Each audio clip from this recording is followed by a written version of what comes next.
बहुत समय पहले की बात है। हिमालय की गोद में एक राज्य बसा था जिसका नाम था सुवर्णपुर। उस राज्य की धरती उपजाऊ थी, नदियां साफ थीं और जंगल घने थे। लेकिन उस राज्य के राजा महेंद्र सिंह के दिल में एक ऐसी आग जलती थी जो कभी बुझती नहीं थी, सोने की भूख। हर रोज दरबार लगता, हर रोज एक ही सवाल होता। मंत्री जी, आज का हिसाब लाओ। इस महीने खजाने में कितना सोना आया? महाराज, इस महीने पड़ोसी राज्यों से कर वसूली में 50,000 सोने के सिक्के आए हैं। सिर्फ 50,000? ये तो बहुत कम है मंत्री जी। पिछले महीने 60,000 आए थे। क्या हमारे सैनिक ठीक से काम नहीं कर रहे? महाराज, प्रजा पर पहले से बहुत बोझ है। अगर और अधिक कर लगाया तो गरीब लोग भूखे मरने लगेंगे। मुझे प्रजा की भूख से क्या लेना मंत्री जी। मेरा खजाना भरना चाहिए। एक राजा की ताकत उसके खजाने से नापी जाती है। जिसके पास जितना सोना वही सबसे बड़ा राजा। महाराज, क्षमा करें, एक बात कहनी है। कहो।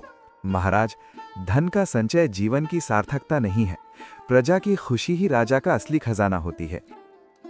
जितना सोना इकट्ठा करते जाइए, मन की तृष्णा उतनी ही बढ़ती जाती है। ये आग कभी नहीं बुझती। बहुत हो गया मंत्री जी, तुम अपना काम करो, ज्ञान की बातें मत सिखाओ। और सुनो, राजकुमार आदित्य कहाँ है? आज दरबार में क्यों नहीं आए? महाराज, राजकुमार आज भी जंगल में गए हैं। जंगल में? फिर से? जी महाराज, कोई हिरण घायल था, उसकी देखभाल करने गए हैं। ये राजकुमार है या कोई वनवासी? राजकुमार को दरबार में बैठना चाहिए, जंगल में जानवरों के बीच नहीं। मंत्री जी, आज जब वो वापस आए तो मुझसे मिलने भेजो।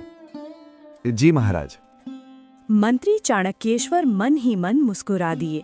वे जानते थे कि राजकुमार आदित्य में वे सारे गुण हैं जो एक सच्चे राजा में होने चाहिए: दयालु, साहसी और ईमानदार। राजा महेंद्र सिंह को ये समझ नहीं आता था। उनकी नज़र में सोना ही सब कुछ था। कुछ दिन बाद राज्य में एक अजीब खबर फैली। लोग कहते थे कि सुवर्णपुर के पूर्व में जो घना जंगल था, उसके बीचों बीच एक रहस्यमयी झील थी और उस झील में एक ऐसा पक्षी रहता था जिसके पंख सोने जैसे चमकते थे।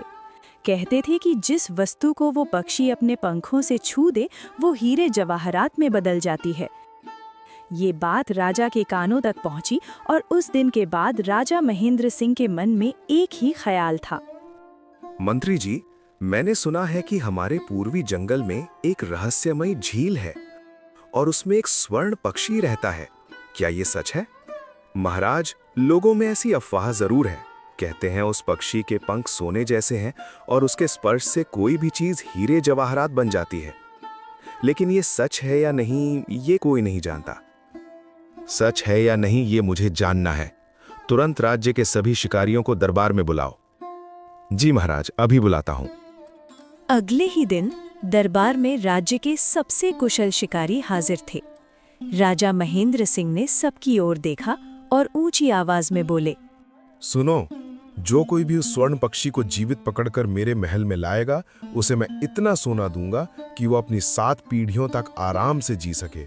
जाओ, जंगल में ढूंढो और खाली हाथ मत लौटना। महाराज की जय हो, हम जरूर ढूंढ लाएंगे। हाँ महाराज, हम कसम खाते हैं उस पक्षी को पकड़कर ही लौटेंगे। सभी शिकारी जंगल की ओर निकल पड़े। लेकिन कई दिन बीत गए। एक एक करके सब वापस आने लगे, खाली हाथ, थके हुए, निराश। महाराज, हम माफी चाहते हैं। हम कई दिनों तक जंगल में भटकते रहे। वो झील हमें मिली ही नहीं। जंगल इतना घना है कि रास्ता ही समझ नहीं आता।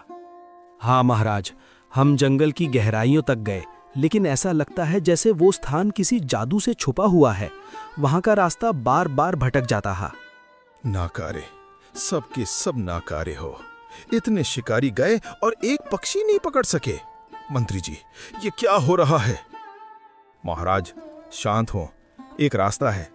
कौन सा रास्ता? जल्दी बताओ। महाराज, राजकुमार आदित्य। क्या? मेरा पुत्र? वो तो जंगल में जानवरों की सेवा करता घूमता है। वो भला क्या करेगा? महाराज, इसीलिए जंगल के पशु पक्षी उसे पहचानते हैं, उसे प्रेम करते हैं। जहां हमारे शिकारी गए और विफल हो गए, वहां शायद आदित्य सफल हो जाए। ठीक है, आदित्य को दरबार में बुलाओ। राजकुमार आदित्य दरबार में आया। उसने पिता को प्रणाम किया। आदित्य की आंखों में एक अजीब सी चमक थी। वो हमेशा शांत रहता था, दयालु था और सच बोलने से कभी नहीं डरता था। पिताजी प्रणाम, आपने बुलाया? हाँ आदित्य, बैठो। सुनो, हमारी पूर्वी जंगल में एक रहस्यमयी स्वर्ण पक्षी है। हमारे राज्य के सभी शिकारी उसे ढूंढने गए, लेकिन कोई भी सफल नहीं हुआ। मुझे वो पक्षी चाहिए। क्या तुम जाओगे? पिताजी मैं जाऊंगा, लेकिन मेरी एक शर्त है। शर्त? तुम शर्त रख रहे हो मुझसे? पिताजी ये शर्त नहीं, एक विनती है। अगर मैं उस पक्षी को ढूंढ लाऊं, तो आप उसके साथ कुछ भी करने से पहले एक बार मेरी पूरी बात सुनेंगे। ये कैसी शर्त है? ठीक है, मंजूर है। आप जाओ और जल्दी वापस आओ। जी पिताजी, आपका आशीर्वाद चाहिए। जाओ, खाली हाथ मत लौटना। अगले दिन सुबह होते ही राजकुमार आदित्य निकल पड़ा। उसके पास न कोई सैनिक था, न कोई शिकारी, बस एक तलवार थी, एक तरकश था और कंधे पर एक छोटा सा झोला जिसमें कुछ रोटियां और जड़ी बूटियां थीं। जंगल घना था, पेड़ों की शाखाएं इतनी उलझी हुई थीं कि दोपहर में भी अंधेरा लगता था। दूसरे दिन शाम को आदित्य जंगल की गहराई में पहुंचा। तभी उसे एक आवाज सुनाई दी। ये आवाज कहाँ से आ रही है? कोई तकलीफ में लग रहा है। आदित्य आवाज की दिशा में दौड़ा। झाड़ियों के पीछे एक हिरण जमीन पर तड़प रहा था। उसके पांव में किसी कांटे का जहर चढ़ गया था। पांव सूज गया था। अरे बेचारे, रुको मैं देखता हूँ। हाँ, कांटे का जहर है। घबराओ मत, मैं भी ठीक कर देता हूँ। आदित्य ने अपने झोले से कुछ पत्तियां निकाली, उन्हें पत्थर पर पीसा, घाव पर लगाया, फिर पास की नदी से पानी लाकर हिरण को पिलाया। बस अब आराम करो, दर्द धीरे धीरे कम होगा, कल तक ठीक हो जाओगे। घंटे भर बाद हिरण उठ खड़ा हुआ। उसने आदित्य की ओर देखा। उन आंखों में एक अजीब सी कृतज्ञता थी। फिर वो जंगल में दौड़ गया। खुश रहो, जाओ। तीसरे दिन आदित्य को झाड़ियों के बीच एक बुजुर्ग आदमी बैठा मिला, थका हुआ, कमजोर, भूखा। बाबा, आप यहाँ इन झाड़ियों में क्यों बैठे हैं? क्या हुआ? बेटा, मैं जंगल से लकड़ियाँ काटने आया था। रास्ता भटक गया। 2 दिन से कुछ नहीं खाया। इतनी ताकत नहीं बची कि आगे चल सकूं। लीजिए बाबा, ये रोटियां खाइए। नहीं बेटा, तुम भी तो भूखे रह जाओगे। मेरी चिंता मत करिए, आप पहले खाइए, मैं बाद में कुछ जुगाड़ कर लूंगा। बुजुर्ग ने खाना खाया, थोड़ी ताकत आई, फिर वो उठने लगे। बाबा रुकिए, अभी अकेले मत जाइए, मैं आपको जंगल के बाहर तक छोड़ आता हूँ। नहीं बेटा, तुम अपना काम करो, मेरी वजह से तुम्हारा समय बर्बाद होगा। समय बर्बाद नहीं होगा बाबा, चलिए मेरे साथ। 2 घंटे की मेहनत के बाद बुजुर्ग सुरक्षित जंगल के बाहर पहुंच गए। जाते जाते उन्होंने आदित्य की ओर मुड़कर देखा। बेटा, जो तुमने किया ये कभी व्यर्थ नहीं जाएगा। ईश्वर तुम्हारा भला करे। आशीर्वाद दीजिए बाबा, बस यही काफी है। चौथे दिन जंगल और भी घना हो गया। रास्ता लगभग गायब हो गया था। चारों तरफ सिर्फ पेड़ और सन्नाटा था। आदित्य धीरे धीरे आगे बढ़ रहा था। तभी उसने देखा, वही हिरण जिसे उसने ठीक किया था, वही उसके सामने खड़ा था, मानो उसका इंतजार कर रहा हो। अरे तुम यहाँ? क्या तुम मुझे रास्ता दिखाने आए हो? हिरण ने पलटकर जंगल की गहराई में दौड़ना शुरू किया। आदित्य समझ गया, वो हिरण के पीछे चल पड़ा। कुछ देर बाद पेड़ों की घनी छांव हटी और सामने एक अद्भुत नजारा था। एक विशाल झील। उसका पानी नीला नहीं, हल्का सुनहरा था। किनारों पर अजीब अजीब फूल खिले हुए थे, जो आदित्य ने पहले कभी नहीं देखे थे। और झील के बीचों बीच एक छोटे से टापू पर एक पक्षी बैठा था। ये तो अद्भुत है। इस पक्षी के पंख सोने जैसे चमक रहे हैं। यही है वो स्वर्ण पक्षी।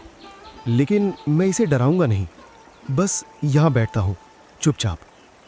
आदित्य झील के किनारे बैठ गया। उसने तरकश नहीं निकाला, जाल नहीं फेंका, वो बस बैठा रहा। कुछ देर बाद स्वर्ण पक्षी ने अपनी गर्दन घुमाई और आदित्य की ओर देखा। फिर धीरे धीरे उड़ते हुए झील पार करके आदित्य के पास आ गया। उसके हाथ पर बैठ गया। आ गए तुम? डरो मत, मैं तुम्हें नुकसान नहीं पहुंचाऊंगा। लेकिन तुम्हारी आंखों में जो दर्द है ये किसी जानवर जैसा नहीं है। तुम कौन हो? उसी पल झील के पानी में हलचल हुई। रंग बिरंगी रोशनी फूटने लगी और झील के किनारे एक स्त्री प्रकट हुई। न बहुत वृद्ध न बहुत युवा। उसकी आंखों में हजारों साल की गहराई थी। उसके वस्त्र हरे और सुनहरे थे। राजकुमार आदित्य, तुमने अच्छा किया जो इस पक्षी को पकड़ने की कोशिश नहीं की। इस पक्षी में एक आत्मा बंद है, एक इंसान की आत्मा। देवी माँ, आप वन देवी हैं और इस पक्षी में कौन है? हाँ, मैं इस वन की देवी हूँ और इस पक्षी में राजकुमारी कनकलता की आत्मा कैद है। राजकुमारी? ये कैसे हुआ देवी माँ? ये सब कैसे हुआ? ध्यान से सुनो। आज से 7 वर्ष पहले इसी जंगल के उत्तर में सोनगढ़ नाम का एक राज्य था। वहाँ के राजा थे वीरभद्र। बहादुर राजा थे, लेकिन उनके मन में एक कमजोरी थी, लालच। उन्होंने एक दिन इस वन में आकर वन देवता के पवित्र वृक्ष को काटने का आदेश दिया। क्यों? वो पवित्र वृक्ष क्यों काटा? क्योंकि उस वृक्ष की जड़ों में सोना था। लालच में अंधे होकर राजा वीरभद्र ने वन देवता की चेतावनी को अनसुना कर दिया। उस पवित्र वृक्ष को काट दिया। वन देवता क्रोधित हो गए। फिर क्या हुआ? वन देवता ने श्राप दिया।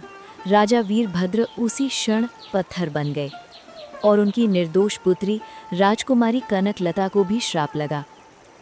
उसने कोई गुनाह नहीं किया था, लेकिन पिता के पाप का बोझ उसे भी उठाना पड़ा। वो इस स्वर्ण पक्षी के रूप में बंध गई। 7 वर्षों से? इतने वर्षों से वो इस रूप में है। देवी माँ, उसका उद्धार कैसे होगा? उद्धार का रास्ता कठिन है राजकुमार। तुम्हें इसे अपने राजा महेंद्र सिंह के सामने ले जाना होगा। उन्हें ये सारी सच्चाई बतानी होगी, और अगर राजा महेंद्र सिंह अपने लालच को त्याग कर इस पक्षी को स्वतंत्र छोड़ दे, तभी श्राप टूटेगा, तभी कनकलता फिर से इंसान बन पाएगी। और अगर राजा ने नहीं माना, अगर उन्होंने लालच नहीं छोड़ा? तब राज्य पर बड़ी विपत्ति आएगी और ये पक्षी हमेशा के लिए इसी रूप में बंध जाएगी। ये तुम्हारे राजा की परीक्षा है राजकुमार, और तुम्हारी भी। देवी माँ, मैं वचन देता हूँ, मैं राजकुमारी को न्याय दिलाऊंगा, चाहे कुछ भी हो जाए। जाओ राजकुमार, और याद रखो, सच्चाई की राह कभी आसान नहीं होती, लेकिन जो उस राह पर चलता है उसकी जीत जरूर होती है। वन देवी रंग बिरंगी रोशनी में विलीन हो गई। आदित्य ने स्वर्ण पक्षी को अपने कंधे पर बैठाया और महल की ओर चल पड़ा। उसके दिल में एक अजीब सी बेचैनी थी। वो जानता था कि आगे की राह आसान नहीं होगी। 5वें दिन की शाम को राजकुमार आदित्य महल पहुंचा। जैसे ही राजा महेंद्र सिंह ने स्वर्ण पक्षी को देखा, उनकी आंखें चमक उठी। आदित्य, तुमने कर दिखाया। वाह, ये तो सच में अद्भुत है। देखो मंत्री जी, इसके पंख सोने जैसे चमक रहे हैं। सच में महाराज, ये तो अद्भुत पक्षी है। लाओ, मुझे दो इसे। मैं खुद इसे छूना चाहता हूँ। अभी इसे पुजारी के पास ले जाते हैं। ये पक्षी हमें अपार धन देगा। रुकिए पिताजी, आपने मुझसे वचन दिया था, कुछ भी करने से पहले मेरी पूरी बात सुनेंगे। हाँ, सही कहा। कहो, क्या कहना है? पिताजी, ये कोई साधारण पक्षी नहीं है। इस पक्षी में एक जीवित आत्मा कैद है, एक इंसान की आत्मा। क्या? ये क्या कह रहे हो तुम?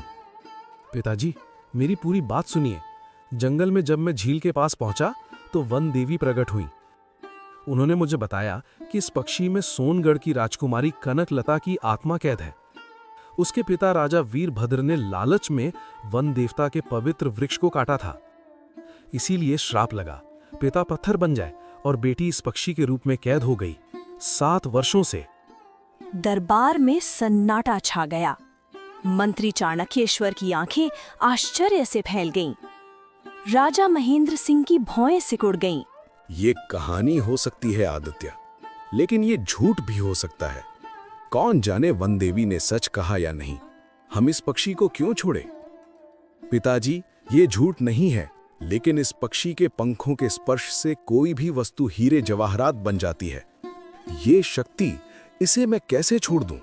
सोचो, इससे हमारा राज्य कितना शक्तिशाली बन जाएगा। पिताजी, इस शक्ति के पीछे एक जीवित आत्मा है, एक स्त्री है जो 7 वर्षों से इस श्राप में पीड़ित है। क्या हम उसे और तकलीफ देंगे सिर्फ इसलिए कि हमें सोना चाहिए? आदित्य, तुम राजनीति नहीं समझते।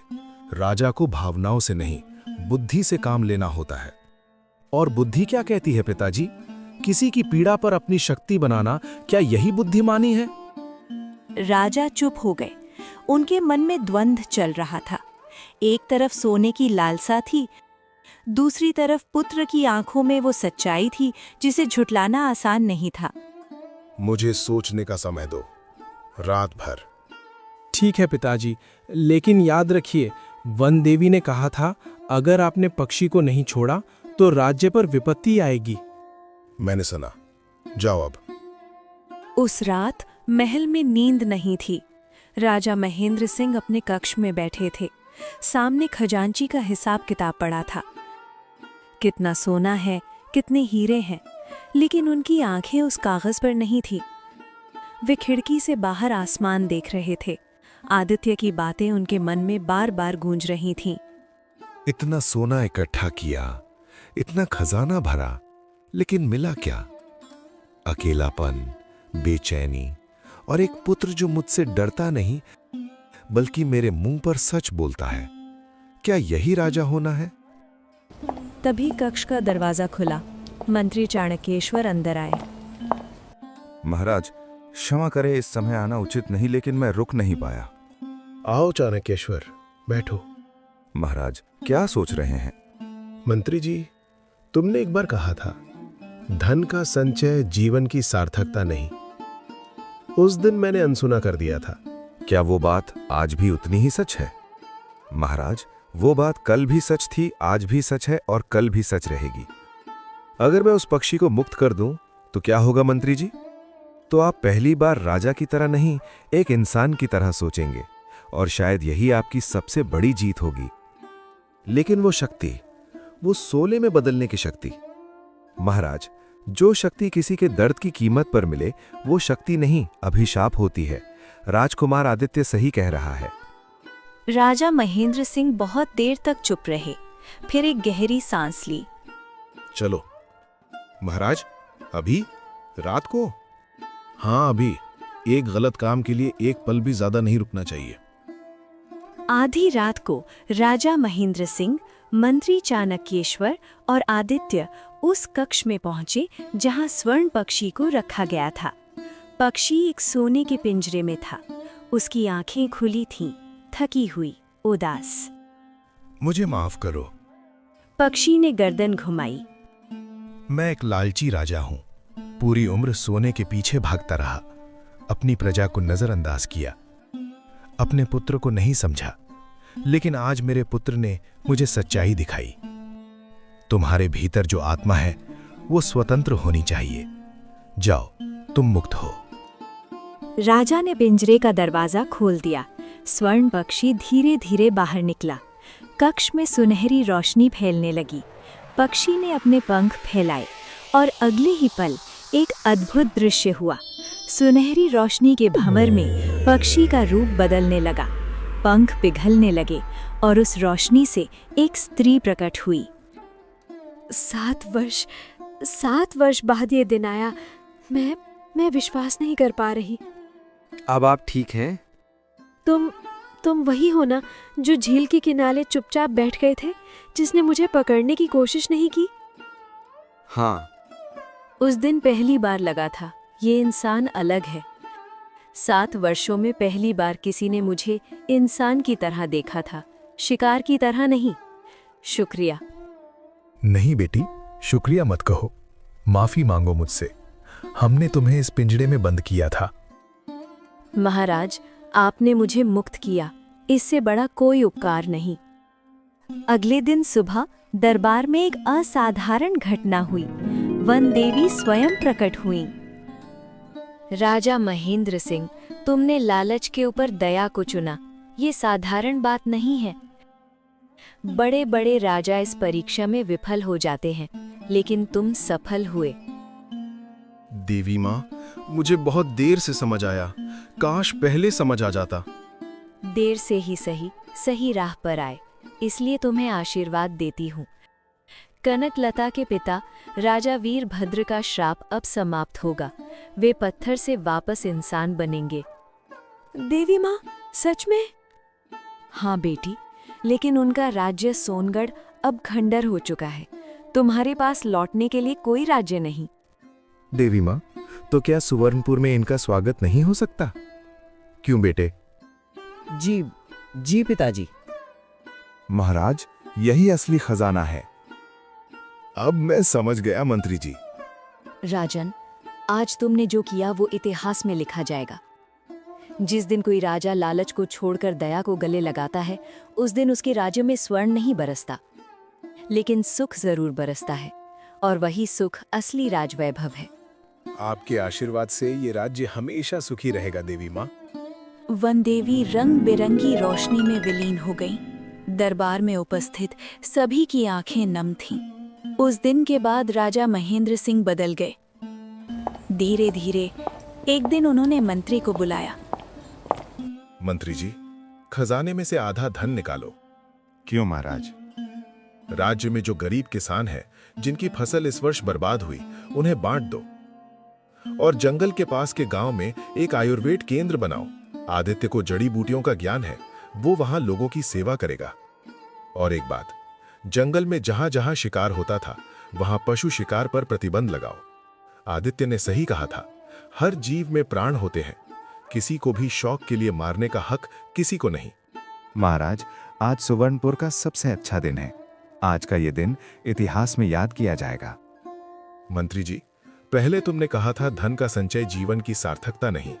उस दिन मैंने नहीं माना, आज मान रहा हूं। महाराज, जो देर से भी सच्चाई को मान ले, वो महान होता है। कनकलता सुवर्णपुर में रहने लगी। धीरे धीरे आदित्य और कनकलता के बीच मित्रता हुई, फिर परिचय, फिर सम्मान और फिर प्रेम। एक दिन दोनों महल के बगीचे में बैठे थे। कनकलता, एक बात पूछूं? पूछो।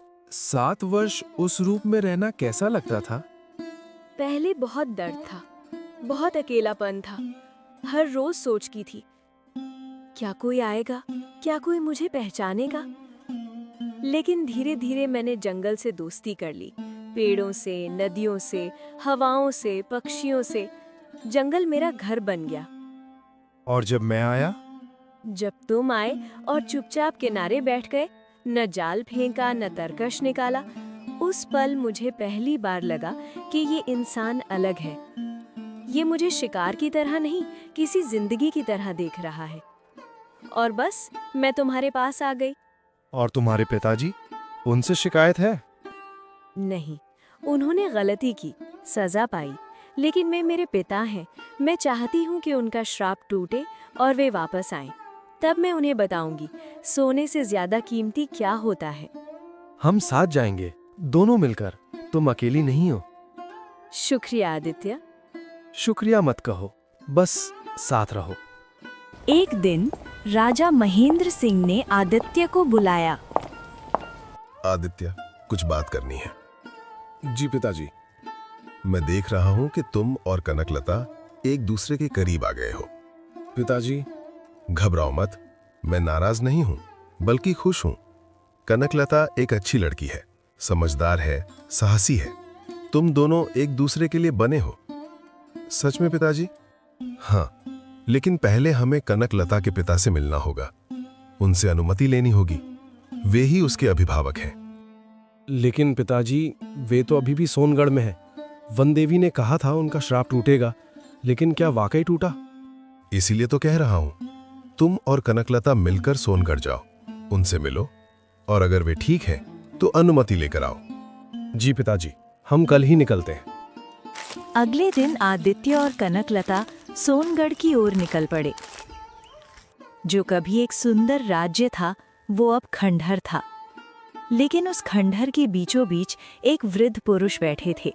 उनका चेहरा थका हुआ था, बाल सफेद थे, लेकिन आंखें जीवित थीं। पिताजी। बेटी, मेरी बेटी, तू आ गई 7 वर्षों के बाद। पिताजी, मैं यहाँ हूँ, अब सब ठीक है। बेटी, मुझे माफ कर दो।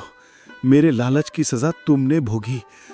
7 वर्ष मैं पत्थर बना रहा और तू उस रूप में तड़पती रही। मैं क्या कहूँ तुझसे।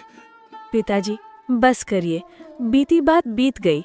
अब हम साथ हैं, और देखिए मैं अकेली नहीं आई। कनकलता ने पीछे मुड़कर आदित्य की ओर इशारा किया।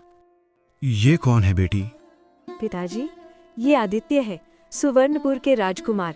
इन्होंने ही मुझे ढूंढा, मेरे लिए लड़े और मुझे आजाद करवाया। प्रणाम। जीते रहो बेटे। तुमने जो किया वो मैं कभी नहीं भूलूंगा। मेरी बेटी को वापस लाने के लिए तुम्हारा कोई मोल नहीं। बाबा, एक विनती है। कहो। कनकलता से विवाह की अनुमति चाहिए। मेरे पिताजी ने भी आज्ञा दे दी है। राजा वीरभद्र की आंखें भर आईं। उन्होंने कनकलता की ओर देखा। बेटी, तू क्या चाहती है? पिताजी, मैं चाहती हूँ। बेटे, मेरी बेटी तुम्हारे हाथों में सुरक्षित है। इसे हमेशा खुश रखना। वचन देता हूँ बाबा। और एक बात, लालच के समक्ष दया को चुनना, यही इंसानियत की जीत है। तुमने और तुम्हारे पिता ने ये जीत हासिल की। मैं अपनी पूरी जिंदगी ये नहीं समझ पाया जो तुम एक पल में समझ गए। इसके बाद राजकुमारी कनकलता और राजकुमार आदित्य का विवाह हुआ। वे दोनों बहुत खुश थे। राज्य में हर जगह खुशहाली थी। राजा वीरेंद्र अब एक नेक दिल और दयालु राजा बन गए थे। उन्होंने समझ लिया था कि असली धन शांति है, सोना नहीं।